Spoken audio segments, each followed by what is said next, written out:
ಮಾಡಬಾರ್ದು, ಮಾಡಿದ್ರೆ ಜಗಕ್ಕೆ ಹೆದರಬಾರದು ಅಂತ ರವಿಚಂದ್ರನ್ ಅವರು ಸಾಂಗ್ ಹೇಳಿದ್ದಾರೆ. ಆದ್ರೆ ಇಲ್ಲೊಬ್ಬ ಕಿಲಾಡಿ ಪ್ರೀತಿನೂ ಮಾಡಿದ್ದಾನೆ, ಆಕೆಯನ್ನ ಮದ್ವೆ ಕೂಡ ಆಗಿದ್ದಾನೆ, ಜೊತೆಗೆ 1 ವರ್ಷ ಸಂಸಾರ ಮಾಡಿ ಇದೀಗ ಆಕೆಗೆ ಕೈ ಕೊಟ್ಟು ಪರಾರಿ ಆಗಿದ್ದಾನೆ. ಈ ಘಟನೆ ಬೆಂಗಳೂರಿನ ರಾಮನಗರದಲ್ಲಿ ನಡೆದಿದೆ. ಈಗಂತೂ ಇನ್ಸ್ಟಾಗ್ರಾಮ್ ನಲ್ಲಿ ಲವ್ ಆಗೋದು, ಬ್ರೇಕಪ್ ಆಗೋದು, ಮೋಸ ಆಗೋದು ಇವೆಲ್ಲ ಕಾಮನ್ ಆಗಿದೆ. ಇವಾಗ ಹೇಳ್ತಿರೋ ಸ್ಟೋರಿ ಕೂಡ ಇನ್ಸ್ಟಾಗ್ರಾಮ್ಗೆ ಸಂಬಂಧಪಟ್ಟಿರ್ತಕ್ಕಂಥದ್ದು. 2-3 ವರ್ಷಗಳ ಹಿಂದೆ ಕೆಎಸ್ಆರ್ಟಿಸಿ ಬಸ್ ಚಾಲಕನಾಗಿದ್ದಂತಹ ಪ್ರತಾಪ್ ಹಾಗೂ ಸಂತ್ರಸ್ತ ಯುವತಿಗೆ ಇನ್ಸ್ಟಾಗ್ರಾಮ್ ನಲ್ಲಿ ಪರಿಚಯ ಪ್ರೀತಿಯಾಗಿ ಬದಲಾಗುತ್ತೆ.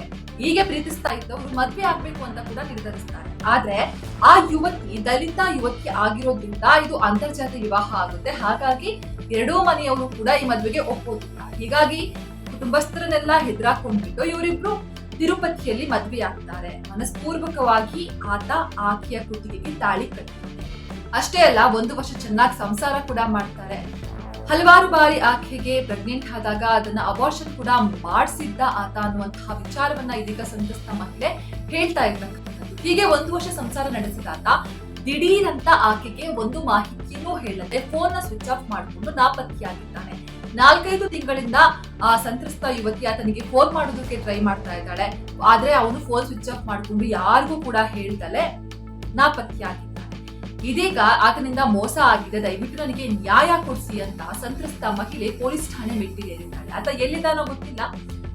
ಇವಾಗ ಬರ್ತಿರೋ ಮೂಲಗಳ ಪ್ರಕಾರ ಅಂತರ್ಜಾತೀಯ ಆಗಿರೋದ್ರಿಂದ ಸಂಸಾರ ಮಾಡೋದಕ್ಕೆ ಇಷ್ಟ ಇಲ್ಲ ಅಂತ.